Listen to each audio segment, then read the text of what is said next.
Barselona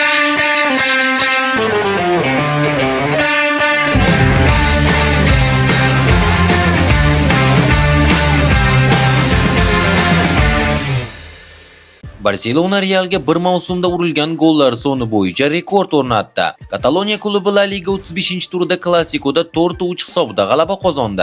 Barsa bu mavsumda Real bilan 4 marta to'qnash kelib 16 ta gol urdi.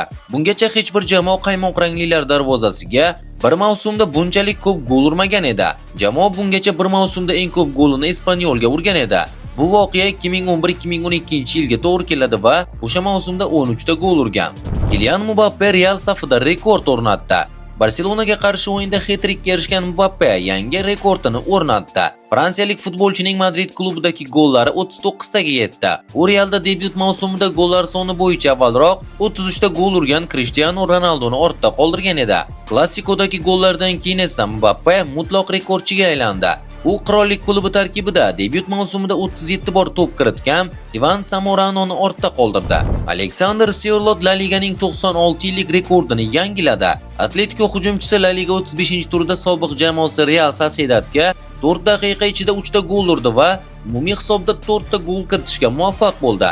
Norvegiyalik forvard 7-daqiqada hisobni ochdi. 10 va 11-daqiqalardagi gollari bilan hisobni yiriklashtirdi. Bu La Liga tarixidagi eng tezkor hat-trick hisoblanadi. Futbolchiga 3 ta gol uchun o'yin boshlanganidan so'ng 10 daqiqa-yu 46 soniya kifoya qildi. Real Madrid Jude Bellingham bilan kelisha olmayapti. Qirollik klubi Bellingham bilan uning qachon operatsiya qilinishi borasida bir to'xtamga kela olmadi. Marca nashrining xabar berishicha, qirollik klubi yarim himoyachisi so'nggi 1,5 yil davomida yelkasidagi muammolardan aziyat chekmoqda va bu yozda uning operatsiya qilinish ehtimoli yuqori. Operatsiya aniq amalga oshiriladi, ammo uning qachon o'tkazilishi hozircha aniq emas. Real futbolchining klublar o'rtasidagi jahon chempionatida qatnashishini istaydi. Agar operatsiya yaqin kunlarda o'tkazilsa, Bellingham musobaqaning katta qismini o'tkazib yuborishi yoki umuman qatnashmasligi mumkin. Shuning uchun klub uning klublar o'rtasidagi jahon chempionatidan so'ng jarrohlik amaliyoti o'tashini xohlaydi. Agar klublar o'rtasidagi jahon chempionatidan keyin operatsiya amalga oshiriladigan bo'lsa, Bellingham yangi mavsumning bir oyini o'tkazib yuborishi mumkin. Cristiano Ronaldo va Al Nassr rahbariyati o'rtasidagi yangi shartnoma bo'yicha muzokaralar to'xtatildi. Bu haqida Marca nashri xabar bermoqda. Saudiya chempionatining 30-turidan o'rin olgan Al Ittihadga qarshi mag'lubiyatdan keyin Ronaldoning xatti-harakati klub rahbariyatiga yoqmadi. Ma'lum bo'lishicha, bu voqeadan so'ng Cristiano Ronaldo va Al Nassr o'rtasidagi avval kelishilgan 2 yillik shartnomani uzaytirish bo'yicha muzokaralar to'liq to'xtatilgan. Hozirgi shartnoma esa mavsum oxirida nihoyasiga yetadi. Lamine Yamal Realning qisman bo'lsa-da ustidan kulmoqda. Lamine Yamal Klasikoda Real ustidan qozonilgan g'alabadan so'ng o'z fikrlari bilan o'rtoqlashdi. Bu juda muhim o'yin, juda muhim ochkolar edi. Chempionlar Ligasi o'yinidan so'ng muxlislar hamma narsani unutishdi va albatta biz ham. Bugun zavq oldik. Shuningdek, Lamine Yamal Real birorta yaqqol vaziyat yaratmadi. Biz ulardan ancha kuchliroqmiz deya gaplarini tugatib qo'ydi.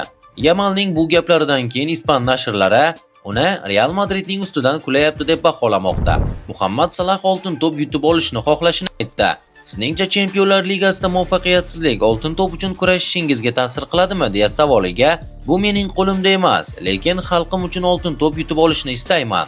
Misr qishlog'ida tug'ilgan bolakay oltin to'pni orzu qilishi qiyin, ammo Liverpoolga ko'chib o'tganimdan keyin bir marotaba bo'lsa ham bu sovrinni qo'lga kiritishim mumkin deb o'ylay boshladim. Faoliyatimni muvaffaqiyatli deya olaman, deydi 32 yoshli misrlik yulduz.